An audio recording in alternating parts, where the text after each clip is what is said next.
नमस्कार दोस्तों। आज हम लेकर आए हैं एक और नई स्टोरी।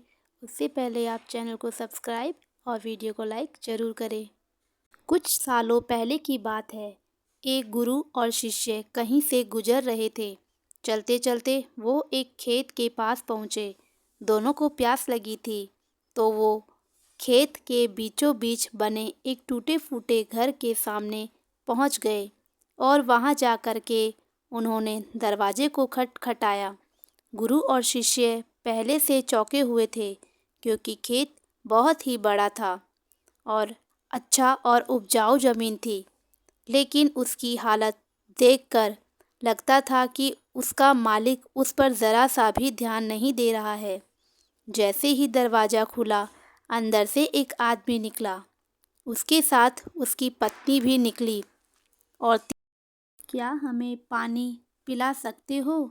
आदमी ने गुरु को पानी पिला दिया और पानी पीते पीते गुरुजी बोले, मैं देख रहा हूँ आपका खेत इतना बड़ा है पर इसमें कोई फसल नहीं बोई गई है।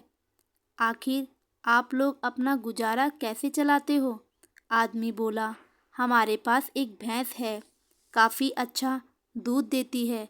दूध बेचकर कुछ पैसे हमें मिल जाते हैं और बचे हुए दूध का हम सेवन करते हैं और हमारा गुजारा ऐसे ही चलता रहता है। शाम होने आई थी और काफ़ी देर भी हो गई थी। गुरु और शिष्य ने सोचा कि आज की रात हम यहीं पर गुजारा करेंगे। उन्होंने उस आदमी से अनुमति ली और वो वहीं पे रुक गए। बहुत रात हो गई थी। गुरु ने अपने शिष्य को उठाया और एकदम धीमी आवाज़ से उनके कान में बोला, चलो यहाँ से, हमें अभी यहाँ से निकलना है। चलने से पहले उसकी जो भैंस है उसे हमें ले जाके कहीं जंगल में छोड़ देना है। शिष्य को अपने गुरु की बात पे ज़रा सा भी यकीन नहीं हो रहा था, क्योंकि गुरु से वो बहुत सारी चीज़ें सीखा हुआ था।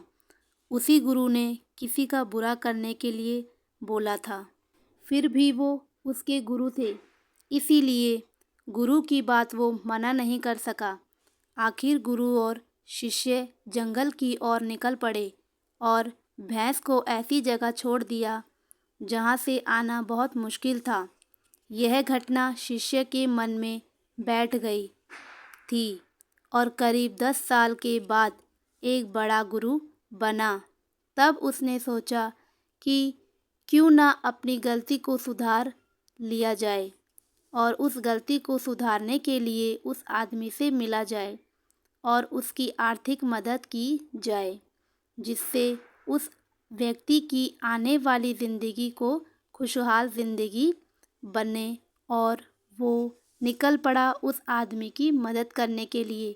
कुछ टाइम चलने के बाद वो शिष्य वहीं पे पहुंच गया जहाँ पे वो पहले पहुँचे थे, मगर वो फिर से चौंक गया।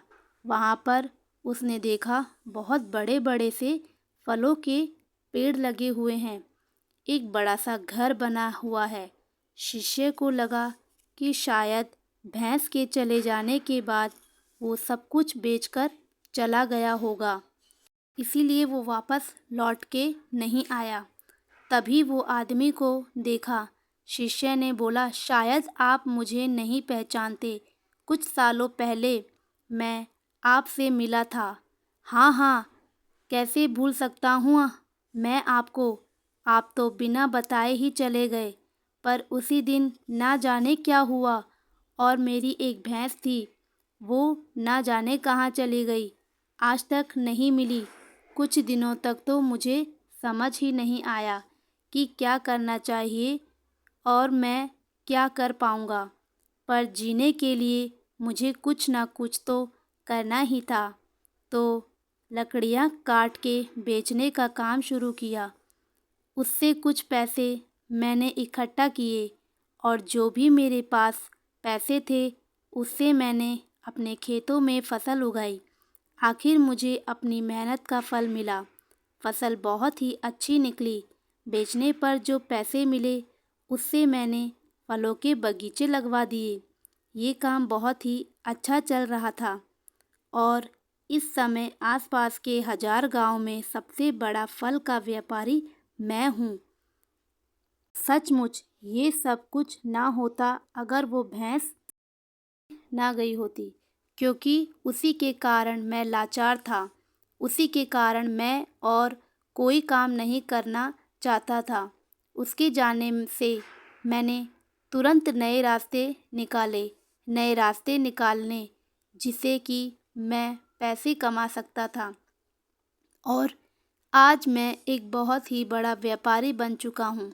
शिष्य बोला, लेकिन ये काम तो आप पहले भी कर सकते थे। आदमी बोला, कर सकता था, लेकिन तब मेरी ज़िंदगी बिना मेहनत के भी चल रही थी।